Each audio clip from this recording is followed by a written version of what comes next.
Brexit trade talks have stalled partly because of fears in the EU that the UK could surpass the bloc with new technology, a reporter in Brussels has warned.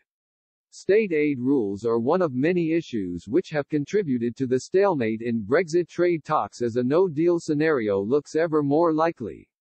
Since the Treaty of Rome in 1957, member states have been banned from giving companies or industries special help that would distort competition.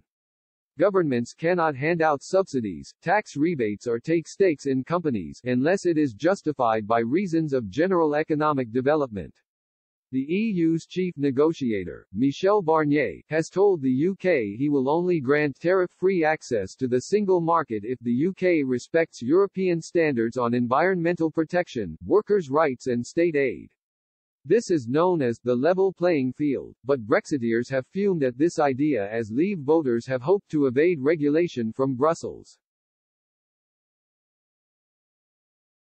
Prime Minister Boris Johnson is also looking to override the withdrawal agreement because he is unhappy with the EU on state aid under the Northern Ireland Protocol. He will tell the bloc that an agreement must be reached by October 15 or the UK will walk away.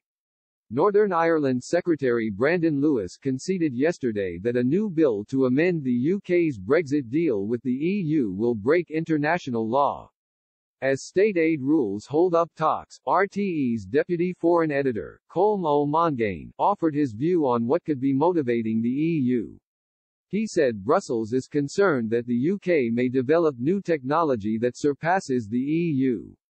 He said on the Brexit Republic podcast, there is a growing concern on the EU side that the UK may be looking to loosen any kind of constraints on state aid in order to invest in new technology. We know that Dominic Cummings is a fan of new technologies, but a lot of senior civil servants, especially around the Treasury, would rather like to have a British state aid regime.